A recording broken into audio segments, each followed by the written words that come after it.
Hello guys, நான் ராகுல். Welcome back to our channel. So last வீடியோவில் வந்து வல்லபடி எக்ஸ்ப்ளாய்டேஷன் என்ன, பஃபர் ஓவர்ஃப்ளோ என்னன்னு சொல்லி பார்த்துருந்தோம். ஸோ இப்போ வந்து பஃபர் ஓவர்ஃப்ளோட கன்வெர்ஷன் தான் வந்து பார்க்க போகிறோம்.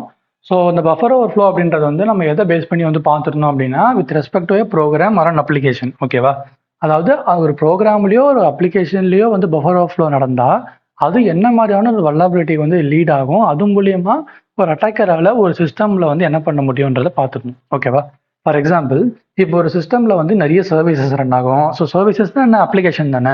நிறைய அப்ளிகேஷன்ஸ் வந்து ரன் ஆகிட்டு இருக்கும். Service every program is a service. கரெக்டாக? இப்போ நம்ம சிஸ்டமில் வந்து நிறைய சர்வீசஸ் ரன் ஆகிட்டு இருக்கும். பட் அந்த எல்லா சர்வீசஸ் பின்னாடியும் சம் கைண்ட் ஆஃப் கோடிங் தானே இருக்கும், சம் கைண்ட் ஆஃப் ப்ரோக்ராம் தான் வந்து இருக்கும்.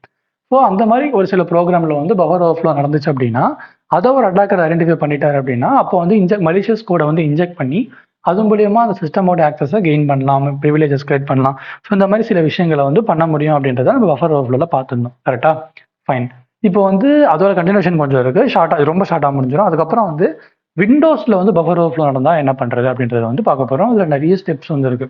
ஸோ இப்போ நல்லா ஞாபகம் வச்சுக்கோங்க. இப்போ வரைக்கும் நம்ம பார்த்தது வந்து வித் ரெஸ்பெக்ட் டு ப்ரோக்ராம்.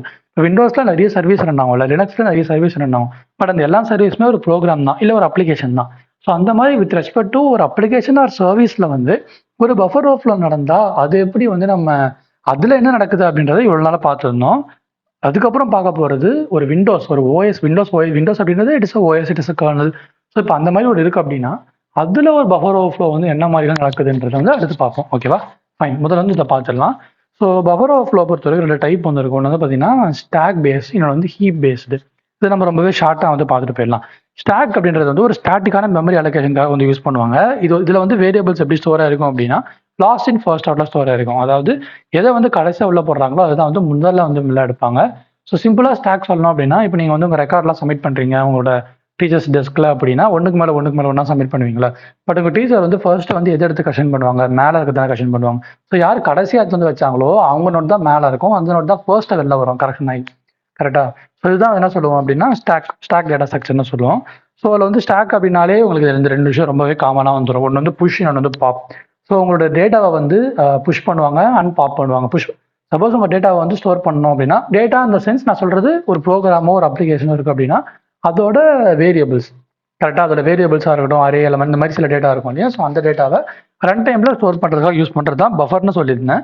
அதில் வந்து ஸ்டாக் மூலியமாக ஸ்டோர் பண்ணால் அதுதான் வந்து இந்த stack based buffer overflow. So push பண்ணுறது உள்ளே போடுவாங்க அண்ட் பாப் பண்ணுறது டேட்டாவை வெளில எடுத்துருவாங்க. ஒரு ஃபங்க்ஷன் வந்து இப்போ எக்ஸிக்யூட் ஆகுது அப்படின்னா ஒரு ஸ்டாக் வந்து ஒன்று கிரியேட் ஆகும். அந்த ஸ்டாக்ல வந்து டேட்டா வந்து வேணுன்றப்போ இன்சர்ட் பண்ணிப்பாங்க, வேணான்றப்போ தேவைப்படுது அப்படின்றப்போ அதை வந்து பாப் பண்ணி எடுத்துப்பாங்க. இதுதான் வந்து ஸ்டாக் பேஸ்டு பஃபர் ஓவர்ஃப்ளோ. இதில் சில ரெஜிஸ்டர்ஸ்லாம் யூஸ் பண்ணுவாங்கன்னு போட்டிருக்கு. இஎஸ்பி, ஸ்டாக் பாயிண்டர் அப்படின்னு சொல்லுவாங்க. அதுக்கப்புறம் சில விஷயங்கள்லாம் இருக்குது. ஸோ அதெல்லாம் நமக்கு வேணும்னா நீங்கள் பார்த்துக்கோங்க. அப்புறம் பார்த்தீங்கன்னா heap based memory buffer overflow. இது வந்து டைனமிக்லி அலோகேட்டட். இப்போ ஸ்டாக் இந்த சென்ஸ் அது எப்படி சொல்கிறோம், இப்போ நம்ம ஒரு ப்ரோக்ராம் ரன் ஆன உடனே ஒரு ஸ்டாக் கிரியேட் ஆயிடும். அதில் வேணும்ன டேட்டா போட்டுப்பாங்க, வேணுன்றப்போ வெளில எடுத்துப்பாங்கன்னு சொன்னல. இதில் அப்படி இல்லாது இது ஒரு மெமரி அட்ரஸை வந்து ஒரு ஸ்டாக் அப்படின்னா இவ்வளோ சைஸ் தான், அதில் இவ்வளோ டேட்டா தான் இருக்கணும்னு இருக்கும்ல. பட் இதில் அப்படி இருக்காது. இப்போ என்டையர் சைஸை வந்து இருக்கும். அது எப்போ எவ்வளோ டேட்டா வேணுமோ அது எங்கே வேணுமோ அதுவே வந்து டைனமிக்லாம் வந்து கிரியேட் பண்ணிக்கும். அப்படி பண்ணுறதுனால தான் இது வந்து நம்ம ஹீப் மெமரின்னு சொல்கிறோம். இப்போ ஒரு ப்ரோக்ராம் ரன் ஆகிட்டு இருக்கு அப்படின்னா, டியூரிங் எக்ஸிகியூஷன் ஆஃப் ப்ரோக்ராம் ஒரு ப்ரோக்ராமோட டேட்டாவை ஸ்டோர் பண்ணோம் அப்படின்னா அது டைனமிக்காக ஒரு இடத்துல வந்து டேட்டாவை போய் அலோகேட் பண்ணிடும். அப்படி பண்ணுறது பேர் தான் நம்ம ஹீப் மெமரின்னு சொல்கிறோம். இப்போ இந்த இடத்துல வந்து பாருங்க, ஸோ பிஃபோர் ஓவர்ஃப்ளோ ஹீப் அப்படின்றது இதுதான். ஸோ வந்து இப்போ ஒரு இன்புட் இருக்கு அப்படின்னா எந்த ஒரு இன்புட்டுமே இல்லை. ஓகேவா? அப்போ ஓவர்ஃப்ளோ எதுவுமே நடக்காமல் இருக்கு.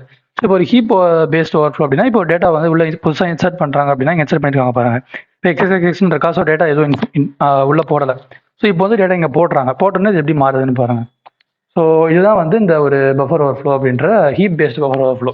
ஸோ ஸ்டாக்னா ஸ்டாட்டிக்காக இருக்கும் அண்ட் உங்களோட ஹீப் அப்படின்னா டைனமிக்கில் அலோகேட் ஆகும். இது மட்டும் ஞாபகம் வச்சுக்கோங்க. ஸோ மற்ற விஷயம்னா இதுக்கு நமக்கு அந்த அளவுக்கு இம்பார்ட்டன்ட் இல்லை. நான் சொன்ன மாதிரி இப்போ ஸ்டாக் அப்படின்னா அந்த ரெஜிஸ்டர்ஸ்லாம் வந்து யூஸ் பண்ணுவாங்க. EBP, base pointer, stack pointer, instruction pointer, source index, இந்த மாதிரி சில பாயிண்டர்ஸ்லாம் வந்து யூஸ் பண்ணுவாங்க. எல்லாம் ரொம்ப ஓஎஸ் பேஸ்டாக இருக்கும். ஸோ அதுக்கப்புறம் பார்த்தீங்கன்னா ஹீப் மெமரி அப்படின்றது வந்து உங்களுக்கு வேணுன்ற இடத்துல டேட்டாவை கிரியேட் பண்ணிப்பாங்க டைனமிக்கலாக, வேணான்றப்போ ரிமூவ் பண்ணிடுவாங்க. ஸோ தான் ஹீப் பேஸ்டு. இப்போ ஒரு சிம்பிளாக வந்து சி ப்ரோக்ராம் ஒன்று எடுத்துக்கிட்டு அதில் வந்து என்ன மாதிரியான ஸ்டாக் பேஸ்ட் ஓவர்ஃப்ளோ என்ன, ஹீப் பேஸ்ட் ஓவர்ஃப்ளோ என்ன எக்ஸ்பிளைன் பண்ணியிருக்காங்க. இப்போ சிம்பிளாக அந்த ப்ரோக்ராம் சி தெரிஞ்சுதுன்னா உங்களுக்கு இது டக்குன்னு புரிஞ்சிடும். ஸோ நான் ரொம்ப இன்டெப்த்தாக போகல, சில பேருக்கு சி தெரியாமல் இருக்கலாம். ஸோ stdio.h அப்படின்றது பார்த்தீங்கன்னா அவங்களோட இன்புட் அவுட்புட் வரதுக்கான ஒரு லைப்ரரி ஃபங்க்ஷன். std lib அப்படின்றது ஸ்டாண்டர்ட் லைப்ரரி ஃபங்க்ஷன்ஸ் வந்து சிலது இருக்கும். அப்புறம் string.h அப்படின்றது ஸ்ட்ரிங் மேனிபுலேஷனுக்காக யூஸ் பண்ணுற ஒரு லைப்ரரி ஃபைல். ஓகேவா? ஸோ பஃபர் அப்படின்னு சொல்லிட்டு ஒரு ஃபங்க்ஷன் ஒன்று கிரியேட் பண்ணியிருக்காங்க. ஸோ அந்த ஃபங்க்ஷனில் என்ன பண்ணியிருக்காங்க அப்படின்னா ஒரு கேரக்டரை டிஃபைன் பண்ணிட்டு நம்ம என்ன ஸ்ட்ரிங்கை வந்து இன்புட்டாக கொடுக்குறோமோ அந்த ஸ்ட்ரிங்கை வந்து அந்த ஸ்ட்ரிங்கில் இருக்க டேட்டாவை வந்து உங்களோட பஃபருக்கு வந்து காப்பி பண்ணுறாங்க.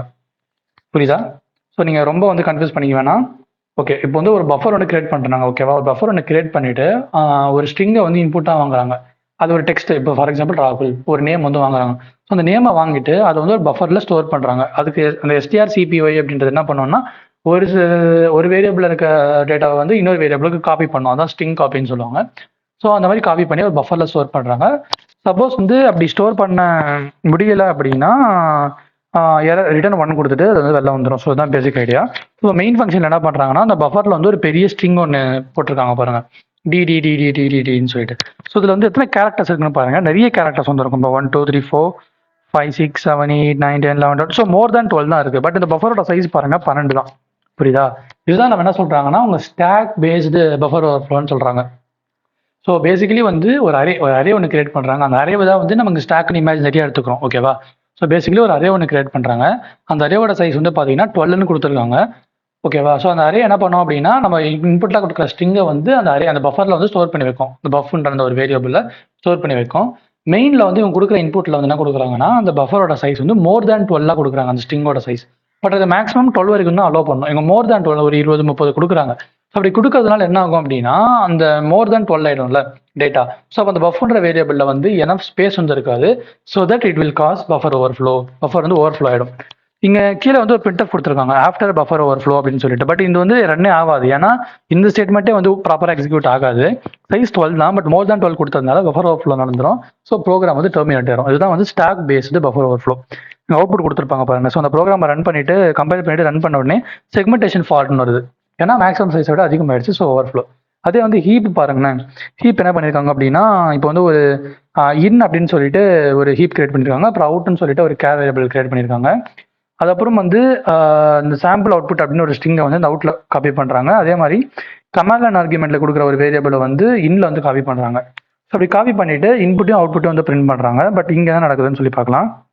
இங்கே பாருங்கள், a.out சொல்லிட்டு எவ்வளோ ஏ வந்து கொடுத்துருக்காங்க அப்படின்னு சொல்லிட்டு. இங்கே மேலாக்கில் வந்து இவங்க கிரியேட் பண்ண சைஸ் வந்து 18 தான். பட் இவங்க கொடுக்குற சைஸ் வந்து இவ்வளோ கொடுத்துருக்காங்க. ஸோ அதனால் கரப்டட் சைஸ்ன்னு சொல்லிட்டு அபார்ட் ஆயிடுது. இப்போ இந்த ப்ரோக்ராம் வந்து எக்ஸிக்யூட் ஆகலை. ஓகேவா? ஸோ இதுவும் வந்து காஸ் ஆஃப் பஃபர் ஓவர்ஃப்ளோ. உங்களுக்கு ஒரு ஐடியா உங்களுக்கு கிடச்சிருக்கும் அப்படின்னு சொல்லி நினைக்கிறேன். ஓகே, அடுத்து நம்ம பார்க்க போகிறது விண்டோஸ் பஃபர் ஓவர்ஃப்ளோ எக்ஸ்ப்ளாய்டேஷன். இது ஒரு இன்ட்ரடக்ஷன் மட்டும் தான் இப்போ நான் சொல்ல போகிறேன். கண்டென்ட்லாம் நம்ம நெக்ஸ்ட் வீடியோஸில் பார்க்கலாம். So Windows buffer overflow exploitation அப்படின்னா இப்போ பஃபர் ஓவர்ஃப்ளோ என்னன்னு சொல்லி பார்த்துட்டீங்க, அதோட டைப்ஸ் பார்த்துட்டீங்க, அது எப்படி ஒர்க் ஆகுதுன்றதை பார்த்துட்டீங்க. அண்ட் ஒரு சி ப்ரோக்ராமை பேஸ் பண்ணி ஸ்டாக் பேஸ்டு ஹீப் பேஸ்டு எப்படி ஒர்க் ஆகுதுன்றதை ஒரு காமனாக பார்த்துட்டீங்க. ஓகேவா? இப்போ ஒரு விண்டோஸ் ஆப்ரேட்டிங் சிஸ்டமில் வந்து பஃபர் ஓவர்ஃப்ளோ நடந்தால் அது மூலியமா என்ன மாதிரியான எக்ஸ்ப்ளாய்டேஷன் நடக்குது? So steps involve in exploiting Windows based buffer overflow vulnerability. So okay, இப்போ வந்து ஒரு விண்டோஸ் ஆப்ரேட்டிங் சிஸ்டம் எங்கிட்ட இருக்கு. It can be virtual machine, it can be host machine, anything. ஒரு விண்டோஸ் ஆப்ரேட்டிங் சிஸ்டம் எங்கிட்ட இருக்கு. இப்போ அதுதான் வந்து என்ன வந்து ஆக்ட் பண்ண சொல்றாங்க. நான் வல்னரபிலிட்டி ஸ்கேன் பண்ணும்போது எனக்கு ஒரு விஷயம் தெரிய வருது, இதில் வந்து பஃபர் ஓவர்ஃப்ளோ வல்னரபிலிட்டி இருக்கு அப்படின்னு சொல்லிட்டு. அதில் இருக்க ப்ராசஸோ இல்லை அப்ளிகேஷன்ஸோ வந்து ஒரு சர்வீஸோ வந்து பஃபர் ஓவர்ஃப்ளோ வந்து நடக்குது இல்லை அப்படின்னு தெரிஞ்சிச்சு அப்படின்னா, இப்போ நான் அந்த ஒரு சிஸ்டமை வந்து ஆக்சஸ் எடுக்கிறதுக்கு, அந்த சிஸ்டமை ஆக்ட் பண்ணுறதுக்கு நான் என்னென்ன பண்ணணும் அப்படின்றது தான் அந்த ஸ்டெப்ஸ். முதல்ல வந்து we have to perform spiking, அடுத்தது ஃபியூசிங், அடுத்தது ஐடென்டிஃபை த ஆஃப்செட், அப்புறம் ஓவர்ரைட் த இஐபி ரெஜிஸ்டர், அதாவது எக்ஸ்டெண்டட் இன்ஸ்ட்ரக்ஷன் பாயிண்டர் அப்படின்றது, அது ஒரு ரெஜிஸ்டரோட நேம். ஓகேவா? Extended instruction pointer. ஓகே, அப்புறம் identify the bad characters, identify the right module, generate the shell code, அப்புறம் gain access, gain root access, normal access, அப்புறம் root access. So இந்த ஸ்டெப்ஸ் எல்லாம் வந்து you have to remember.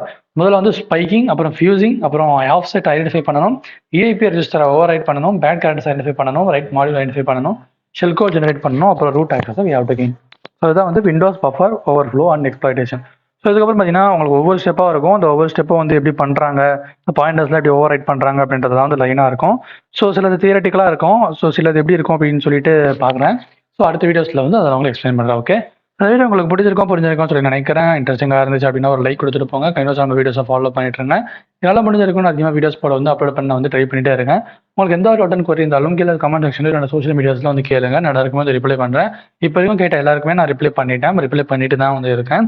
So கேட்குற question வந்து ப்ராப்பராக கேளுங்க. சில பேர்லாம் வாய்ஸ் நோட் சென்ட் பண்ணுறீங்க, பட் அது ஒன்றுமே எனக்கு புரிய மாட்டேங்குது. ஸோ கிளியரான ஆடியோவில் இல்லை உங்களுக்கு ஆடியோ கஷ்டமாக இருக்குன்னா கிளியராக டெக்ஸ்ட்லேயே அதை டைப் பண்ணி போட்டுருங்க. எவ்வளோ பெரிய மெசேஜாக இருந்தாலும் I will read and I will answer. ஓகேவா? ஸோ அதை பற்றி எந்த பிரச்சனையுமே வந்து கிடையாது. ஸோ நம்ம சேனலை வந்து சப்ஸ்கிரைப் பண்ணிடுங்க. உங்கள் சப்போர்ட் தான் ரொம்ப ரொம்ப முக்கியம். நம்ம இன்னும் 500 ரீச் பண்ணல. அட்லீஸ்ட் நம்ம இந்த வருஷத்துக்குள்ள 2024 1K ஆச்சு ரீச் பண்ணோம் அப்படின்றது என்னோட டார்கெட். ஒரு educational channel and cyber security அப்படின்னு சொன்ன உடனேவே நிறைய பேர் பயந்து ஓடுறாங்க. அப்படி இல்லாமல் சைபர் செக்யூரிட்டினா என்ன, அதோட பொட்டன்ஷியல் என்ன அப்படின்னு நம்ம எல்லாருக்கும் வந்து ப்ரூவ் பண்ணணும். Okay, so see you in my next video. Bye bye. Cheers.